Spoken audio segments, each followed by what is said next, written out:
നമസ്കാരം പ്രിയപ്പെട്ടവരെ. സോളാർ കേസിൽ നിന്നും രക്ഷപ്പെടുന്നതിന് വേണ്ടി ഉമ്മൻചാണ്ടിയും കൂട്ടരും ഇരയാക്കപ്പെട്ട സ്ത്രീക്ക് വാഗ്ദാനം ചെയ്ത 3 കോടി രൂപയിൽ നിന്നും ചില കോൺഗ്രസ് നേതാക്കന്മാർ കാശ് അടിച്ചു മാറ്റിയതിനെതിരെ മറ്റ് കോൺഗ്രസ് നേതാക്കന്മാരെ വിളിച്ച് പരാതി പറയുന്ന ഇരയുടെ ഫോൺ റെക്കോർഡ് പരമ്പരയുടെ 5ാമത്തെ വീഡിയോ ആണ് ഇന്ന് പുറത്തുവിടുന്നത്.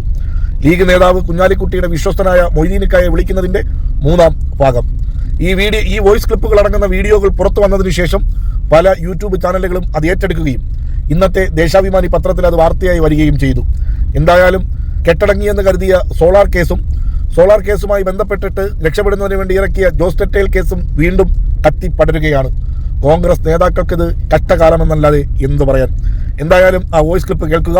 നാളെ അങ്കമാലിയിലെ മുൻ MLA യും കോൺഗ്രസ് നേതാവുമായ PJ ജോയിയെ വിളിക്കുന്ന വോയിസ് റെക്കോർഡ് പുറത്തുവിടാം. നമ്മുടെ CP മുഹമ്മദിന്റെ വല്ല അറിവുണ്ടോ? പട്ടാമ്പി MLA അങ്ങേരൊന്ന് ആ തെറ്റേലിന്റെ കേസിൽ ഇടപെട്ടതല്ലേ? അതെ, അതിലൊന്നും അയാളൊന്ന് പാവൊക്കെ പുറത്താണോ? ഇപ്പൊ അയാൾ ഇപ്പൊ പുറത്താണോ? ഞാൻ നല്ല കാര്യം പറയാം. നിനക്ക് പൈസ അല്ല ആവശ്യം, പൈസ നമ്മൾ ഉണ്ടായി തരാം. ഞാൻ ഞാനത് ഭൂമിയുണ്ട്, കൊളാട്ടർ വെച്ചുകൊടുത്തിട്ട് പൈസ ഉണ്ടാക്കാം, ബിസിനസ്സും ഉണ്ട്. അത് ശരിയാ, പക്ഷേ അതെല്ലാം ശരിയാണ്. പക്ഷെ ഇവര് തരാനുള്ള പൈസ ഇവര് തരണ്ടേ? എന്റെ അതൊരു ഞാൻ പറയുന്നത് ഞങ്ങളുടെ ക്രിസ്ത്യൻസിൽ ഒരു കാര്യം പറയുന്നുണ്ട്. അതായത് ഒരാൾക്ക് നമ്മൾ പൈസ കൊടുക്കാനുണ്ടെങ്കിൽ അത് കൊടുത്തില്ലെങ്കിൽ അതൊരു ഉത്തരിപ്പ് കടയായിട്ട് മാറുമെന്ന്. അപ്പൊ എന്ന് പറഞ്ഞ മാതിരി അത് മരിച്ചു കഴിഞ്ഞാലും അതിൽ നിന്ന് ഒരു എന്താ പറയുന്ന ഒരു പൊരുത്തപ്പെടില്ല. അപ്പൊ അതാണ് അതിന്റെ ശരി. ഇത്രയും കരി കളിച്ചിട്ട് നിനക്ക് കിട്ടിയിട്ടില്ല. നമ്മൾ ഓരോ ശ്രമങ്ങൾ നടത്താനല്ലേ ഞങ്ങൾക്ക് പറ്റൂ. അതെ, നമുക്കൊരു 5 പൈസ കിട്ടിയിട്ടില്ല എന്ന് പറഞ്ഞാൽ അത് പറഞ്ഞ പൈസ കിട്ടിയില്ല എന്ന് പറഞ്ഞാൽ ന്യായമുള്ള കാര്യമില്ലല്ലോ ഇക്കത്.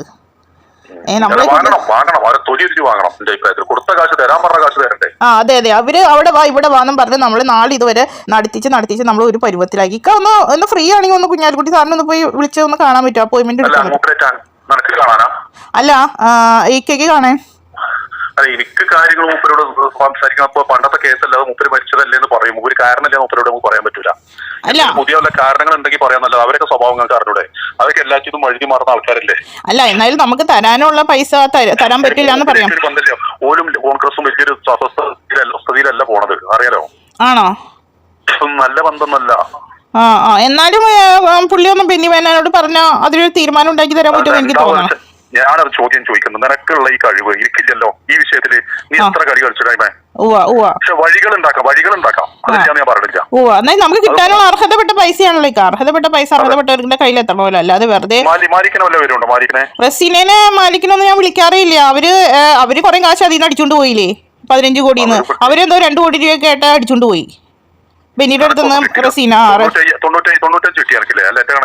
95 കിട്ടി. പിന്നെ അഡീഷണൽ 30 കിട്ടി. 1.22 മൊത്തം തന്നിട്ടുണ്ട്. ഏതായാലും നമ്മൾ കാര്യം ചെയ്യാം. ഇലക്ഷന് മുന്നേ ഒന്ന് കാണാം. പക്ഷെ ഇതിട്ട് പൈസ ആക്കി തരാം. പൈസയുടെ കാര്യം ഞാൻ തമാശ പറയല്ല. അതിന് മുതലുണ്ടെങ്കിൽ ഞാൻ തരാം.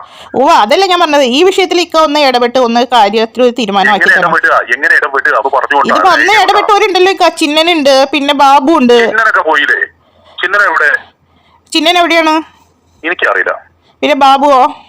ബാബുനെ ട്രൈ ചെയ്യുന്നുണ്ട്, കിട്ടുമോ നോക്കുന്നുണ്ട്. പിന്നെ അഷ്റഫ് നിന്റെ ആളല്ലേ? എന്റെ ആളല്ലല്ലോ അഷ്റഫ്. എന്റെ ഡ്രൈവർ അല്ലല്ലോ അഷ്റഫ്. റസീനന്റെ ഡ്രൈവർ, മാലിക്കിന്റെ ഡ്രൈവർ അല്ലേ? എന്റെ ഡ്രൈവർ ആവണം ഇങ്ങനെയാ. പിന്നെ മറ്റേതൊക്കെ അതെ, നമ്മുടെ മറ്റേ CP മുഹമ്മദിന്റെ അടുത്ത് ചെന്ന് എന്തെങ്കിലും പറഞ്ഞാൽ നടക്കുവോ? അയാളൊന്നും ഇടപെട്ടതല്ലേ? അതെന്ത് ചെയ്യും? അല്ല, അയാളൊക്കെ പഴയ പൊസിഷനൊക്കെ വിട്ടില്ലേ? ഒന്നും അല്ലല്ലോ അയാള്. അല്ല, എന്നാ അയാൾ ഇതിനകത്ത് ഇടപെട്ട ആളാണല്ലോ. ഇടപെട്ടു എന്ന് വെച്ചിട്ട് ഞാൻ പറഞ്ഞ കഴിവുള്ള ഒരു കുട്ടിയാണ് ഈ എല്ലാം കൊണ്ടും. അല്ലാന്ന് ഞാൻ അന്ന് തെറ്റേലിന്റെ കേസിലൊക്കെ ഇയാൾ ഇടപെട്ടതല്ലേ. അപ്പൊ ഇയാൾക്ക് ബെന്നിയോട് പറയാലോ, ബെന്നി ആ പൈസ കൊടുത്ത് സെറ്റിൽ ചെയ്യാ, കുട്ടിയുടെ പൈസ കൊടുക്കൂ എന്ന് പറഞ്ഞു ഒരു മാനുഷിക ആരുമില്ല. ബെന്നിയാണ് ഏറ്റവും വലിയ ആള്, എനിക്കറിയാലോ. എനിക്കൊരു പണി കിട്ടുമ്പോഴേ ബെന്നി അതിന് നിൽക്കുള്ളൂ. അതിനുള്ള തീരുമാനം എടുക്കണം. അതൊന്നും ആലോചിക്കുക. അല്ലാതിപ്പോ ഞാനിപ്പോ ഒരു നിസ്സായ അവസ്ഥയിൽ നിൽക്കണം. എന്നെ എല്ലാവരും പറ്റിച്ച് പിന്നെ ഈ ഒരു ബന്ധം ഉണ്ടായിട്ടില്ല. ഇക്കൊരു കാര്യം ചെയ്യാവോ? ഇക്കതൊന്ന് ഒന്നല്ലെങ്കിൽ മറ്റേ ഇവര് ആരെങ്കിലും ഒന്ന് ബന്ധപ്പെട്ട് അഷ്റഫിനെയോ അല്ലെങ്കിൽ ചിന്നനെയോ ബാബുവിനോ ആരെങ്കിലും ഒക്കെ ഒന്ന് ബന്ധപ്പെട്ട് CP മുഹമ്മദിനെ കുഞ്ഞാലിക്കുട്ടിനെ ആരെങ്കിലും ഒന്ന് ബന്ധപ്പെട്ട് ഇതിനൊരു തീരുമാനം ഉണ്ടാക്കി തരാമോ? സംഭവം എനിക്ക് മനസ്സിലായി. വിഷമം ഉണ്ടായിക്കണെങ്കിൽ പണ്ട് അടുത്തൊന്നുമില്ല. അവർക്ക് എനിക്ക് മനസ്സിലായി. കാശാണെങ്കിൽ കാശിനാണെന്നുണ്ടെങ്കിൽ നേരിട്ട് എനിക്ക് ഫോൺ കൂടി പറയാൻ വയ്യ. ഈ സ്കെച്ച് ഇതൊക്കെ വിട്ടുന്ന കാശ് ഞാൻ തരാം. അത് ഞാൻ ഗ്യാരണ്ടി തരാം. എനിക്ക് മനസ്സിലായി. എന്റെ മുതൽ വെച്ച് പൈസ മേടിക്കണ കാര്യം അത് ശരി, അതൊരു സൈഡിൽ നിൽക്കട്ടെ. പക്ഷെ ഇവര് തരാനുള്ള പൈസക്ക് ഇവര് വെറുതെ വിടാൻ പറ്റൂലല്ലോ. ഇവർക്ക് നമുക്കൊന്ന് ആലോചിക്കാം. എനിക്ക് ഒറ്റയ്ക്ക് മറുപടി പറയാൻ വയ്യ. കുറെ കാലം കഴിഞ്ഞതല്ലേ ഒരു വിഷയം. അത് നമ്മൾ വർഷങ്ങളോളം വരുന്ന. ഇപ്പൊ കഴിഞ്ഞ ആഴ്ച ഞാൻ ബെന്നിയുടെ ഓഫീസിൽ പോയി. അപ്പൊ തീർക്കാന്ന് പറയുന്നതല്ലാതെ ബെന്നി വേന ഇതുവരെ തീർത്തിട്ടില്ല. അയാൾ ഓഫീസിൽ പോയി, അയാളോട് ഉണ്ടായിരുന്നില്ല. അപ്പൊ അയാളുടെ ഒന്നുകൂടി പോവാം. അപ്പൊ ഇക്ക എന്നാണ് വരുന്നത് ഇവിടെ? അതൊന്ന് ഞാൻ പറഞ്ഞുതരാം. അതൊന്ന് പോയിട്ട് നമ്മളൊരു മാധ്യമം ഞാൻ കഴിഞ്ഞ അടുത്ത ആഴ്ച ഞാന് മറുനാടൻ മലയാളി ഉണ്ടല്ലോ, ആ പൈസ ഇവര് ഞാൻ അവരുടെ പേരിൽ എന്താണ് എഴുത്തയച്ച അവരുടെ പേരിൽ ഹൈക്കോടതിയിൽ അടുത്ത ദിവസം അടുത്ത തിങ്കളാഴ്ച ചൊവ്വാഴ്ച പെരുന്നാളിന്റെ ആ സമയത്തായിട്ട് ആ കേസ് ഫസ്റ്റ് വരുന്നുണ്ട്. വലിയ കേസാണ്. കാരണം നമ്മളെടുത്ത് അവര് എന്താണ് നമ്മൾ സമീപിക്കും അങ്ങനത്തെ കേസൊക്കെയാണ്. അപ്പൊ അത് ആ വിഷയവുമായി ബന്ധപ്പെട്ടിട്ട് ഹൈക്കോടതിയിൽ വരുന്നുണ്ട് ഞാൻ അടുത്ത ദിവസം. അതൊരു മധ്യസ്ഥം പറയാൻ അതിലൊരു എന്താണ് ഇത് കൊടുക്കാൻ വേണ്ടിയിട്ട് TV അഭിമുഖം കൊടുക്കാൻ വേണ്ടിയിട്ട് മറുനാടനോട് നമ്മളോട് സംസാരിച്ചിട്ടുണ്ട്. ആ കാര്യം നമ്മൾ ഇവനോട് കൂടി ഒന്ന് ആ സമയത്ത് പറഞ്ഞാൽ എങ്ങനെ ഉണ്ടാവും ഇപ്പൊ എനിക്ക് തോന്നാം. മനസ്സിലായി അല്ലേ? അതെ. അങ്ങനെ ഒരു പ്ലാനിങ് നന്നാവും എന്റെ ഒരു തോന്നല്. ഓക്കെ, അപ്പൊ അങ്ങനെയാണെങ്കിൽ ആ വഴി നമുക്ക് നോക്കാം. അത് നല്ലൊരു വഴിയാണ്. പിന്നെ അത് കൂടാതെ ഇവരായിട്ടൊന്ന് സംസാരിക്കാൻ പറ്റുമോ? ഈ കുഞ്ഞാലിക്കുട്ടീനെ രഹസ്യമായിട്ട് കണ്ടൊന്ന് സംസാരിക്കാൻ പറ്റുമോ? പറ്റൂല. എപ്പോ പറ്റുമെന്ന് എനിക്ക് തോന്നില്ല. എന്തെങ്കിലും ഇളക്കുണ്ടെങ്കിൽ പറയാം സാറേ, ഇടപെട്ടാണെന്ന് പറയാം. നമുക്ക് ഒരു ഇളക്കില്ലാതെ നമ്മളെ കാര്യം ശ്രദ്ധിക്കുന്ന എനിക്ക് തോന്നുന്നുണ്ടോ? അല്ലേ? മനസ്സിലായി. അയാളെ മാത്രം അത് ഞാൻ പറയട്ടെ, ഇതൊക്കെ സത്യമായിട്ടുള്ള കാര്യമില്ലേ? നമ്മൾ വെറുതെ നുണ പറയുന്നതല്ലോ. ഇതൊക്കെ എല്ലാവർക്കും അറിയാം. സത്യസന്ധമായിട്ട് നീ ചെയ്ത പണികളാണ്, നിന്റെ കാര്യങ്ങളാണ്. പക്ഷെ അതൊന്നും ഒരു വിലയിരുത്തില്ല. അവർക്ക് അതല്ലല്ലോ ആവശ്യം. അന്നിപ്പോ എനിക്കറിയാം, അന്ന് ബാബും മാലിക്കും ഈ വന്യവാനാനൊക്കെ എന്റെ കാല് പിടിച്ചിട്ട് ആ മന്ത്രിസഭ നിലനിർത്താൻ വേണ്ടി അവർ കളിച്ചു എന്നുള്ള കാര്യങ്ങൾ നമുക്ക് അറിയാതെ കടന്നില്ലല്ലോ. മരിച്ചുപോയത് ഉമ്മൻചാണ്ടി സാർ മാത്രമേ ഉള്ളൂ. അതെ, അതൊക്കെ തെളിവുകളാണ് ഇവരെല്ലാം. പക്ഷെ അത് എന്താണ് രേഖ ഇല്ലാത്തോടു കൂടി നീ പരാജയപ്പെടില്ലേ?